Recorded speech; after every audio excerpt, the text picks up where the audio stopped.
Hi friends, మేము వజ్రాలకు వచ్చినాము. మేము వచ్చిన ఊరు వచ్చేసి జొన్నగిరి, తుగ్గలి మండలం, కర్నూలు జిల్లాకు చెందినది. మేము వజ్రాల వేటకు వచ్చాము. వజ్రాల కోసము చాలా చేలు వెతికాము.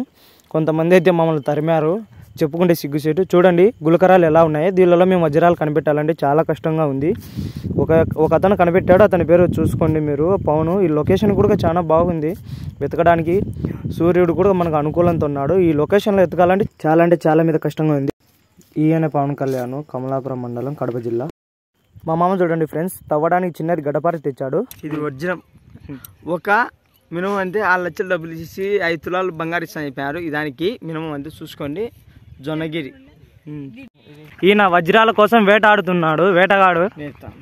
చెప్పు మామ. ఇదండి, నాకు నమ్మకం లేదు. మా ఇళ్ళలో చెప్పినంత వరకు నాకు నమ్మకం లేదు. అదేదో కొంతమంది మా వాళ్ళు పేగుద్ది, నాకు కొంచెం నమ్మకం వచ్చింది. నా ఫ్యామిలీ కొంచెం చాలా బిధపరిచింది అవుద్ది. వారమైంది వచ్చి నేను ఈ బొద్దు వచ్చిన ఈ దానికి ఎంత ఇచ్చా అంటే 10 లక్షలు డబ్బులు ఇచ్చేసి 5 తులాలు బంగారు ఇచ్చి చెప్పారు. నాకు ఇది ఒకటి దొరికింది. వానాకాలం వచ్చిన వారమైంది వచ్చి నేను కొంచెం మీకు ఒకవేళ ఈ బిధపరిచింటే కానీ మీరు కూడా ట్రై చేయండి అండి. చాలా మీకు, మీ ఫ్యామిలీ, మీ అంతా బాగుపడతారు. మా మామకు దొరికింది ఇవే అండి. ఇవి గులకరాల వజ్రాలు అనుకున్నాడు పసిబిడ్డ. ఇదిగోండి ఫ్రెండ్స్, మన రెడ్డయ్య గుడికి వచ్చాడు. ఏం రెడ్డయ్య, పరిస్థితి ఎలా ఉంది? వజ్రాలు దొరకకుంటే మా బావ బాధ ఒకటి అనుకుంటున్నాడు. ఏం కథ వీడు, ఏరా నవ్వుతున్నావా? ఎవరైనా సరే వజ్రాలు దొరుకుతుంది అనుకుని ఆశతో జొన్నగిరికి మాత్రం వస్తే దయచేసి వాన పడినప్పుడు మాత్రమే రండి, లేదంటే మా మాదిరి చాలా ఇబ్బందులు ఫేస్ అవుతారు. మమ్మల్ని చాలా సేలల్లో నుంచి తరిమారు. మా వాడిని అయితే కుక్కను కొట్టినట్టు కొట్టింది. పాపం మా పిల్లోడు తప్పించుకున్నాడు రెడ్డిగాడు. తర్వాత ఒక అతడు చాలా డిస్టర్బాయింట్ అయ్యాడు అతను కొట్టినందుకు. ఒక అతనైతే మొత్తం సేనంతా గుంతలు చేశాడు. ఒకసారి చూడండి సేలు చూడండి, అడవి పంది దోయినట్టు దోయాడు. ఇదిగో అక్కడ వచ్చి కూర్చున్నాడు. నేను దగ్గర వెళ్ళిన తర్వాత ఆయన ముఖం చూపిస్తా. పవన్, సారీ ఇందాకనే మీకు చూపించాను కదా పవన్. ఫ్రెండ్స్, అతను చాలా దూరంలో ఉండి కూర్చొని మాట్లాడుతున్నాడు. అతను ఫోన్లో డిసప్పాయింట్ అయ్యాడు. వజ్రాలు దొరకట్లేదు, ఏం దొరకట్లేదని. కానీ వచ్చిన వాళ్ళు డిసప్పాయింట్ కాకోకుండా 50-50 ఛాన్సెస్ ఉన్నాయి, రండి అని చెప్తున్నాడు. సేనతడు వచ్చాడు. ఇక చాలు, టైం ఏంది, వెళ్ళండి మీరు, ఇక్కడ స్టే చేయొద్దని చెప్పారు. ఫ్రెండ్స్, ఏదేమైనా సరే లొకేషన్ మటుకు చాలా బాగుంది. మేబీ మూవీస్ తీయడానికి. కానీ ఎవరైనా సరే వజ్రాలకు రావాలనుకుంటే మాత్రం కంపల్సరీగా వర్షం పడేటప్పుడు మాత్రమే రండి, ఓకేనా? మేము నైట్ 8 అయింది వెతికేంత వరకు. మేము అక్కడ ఎక్కడన్నా ఊళ్ళో ఉంటామంటే ఒప్పుకోలేదు.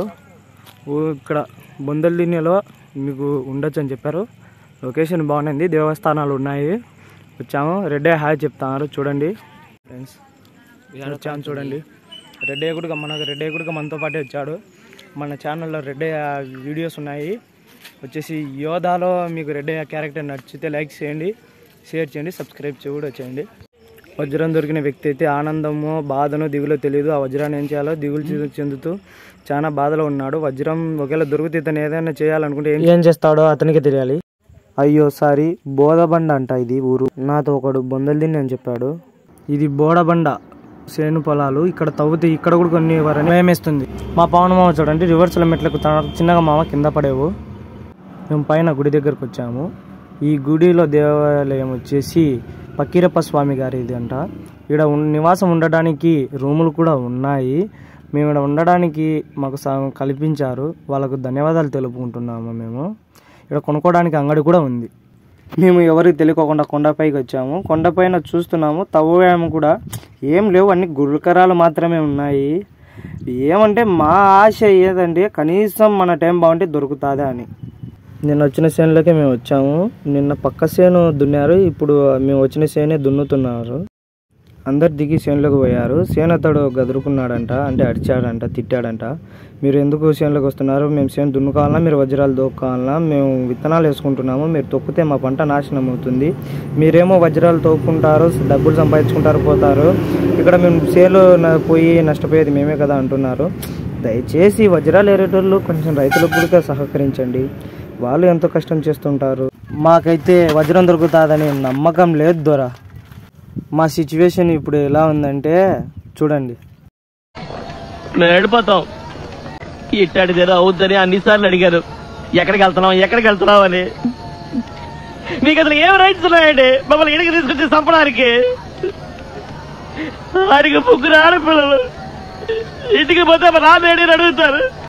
మన రెడ్డి గారు చూడండి, సేన అతను గద్దరికంటే అతని ఏటికి భయపడి సేలో కూర్చొని ఆటలాడుకుంటున్నాడు. ఏం చేయాలో దిక్కు తోచక రెడ్డి గారు అతను నిన్న ఒక డైలాగ్ చెప్పాడు. నేను మెల్లగా ఎలాగోలా బతికేటానికి రాలేదు, మరి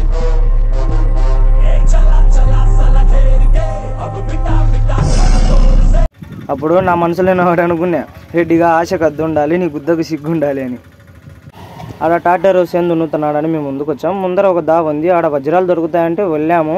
ఆడ కూడా మేము సేల్ వేసుకున్నాము, మీరు వెళ్ళండి అన్నారు, వచ్చేసాము వెనక్కి.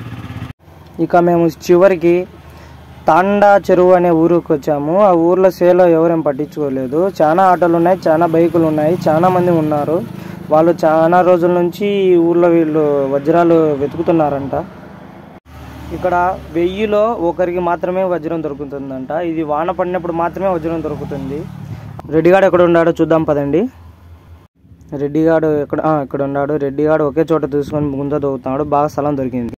జనాలందరూ వజ్రాల వేటలో ఉన్నారు. చాలా మంది వెతుకుతున్నారు. ఎంత తవ్వినా వజ్రాలు ఎవరికి దొరకలేదంట. ఇక్కడ ఇదిగోండి, ఇక్కడ కూర్చున్న ముస్లిం శ్రీలంక నుంచి వచ్చిందంట. ఈ అవ్వ పాపం చాలా బాధపడుతుంది. ఇక్కడికి వచ్చి మేము 2 రోజులు అవుతుంది, ఏం దొరకలేదు. తాపితో మొత్తం దొరుకుతున్నాయి, వీళ్ళ గుడకరాలు తప్ప ఏం దొరకలేదు అంటుంది.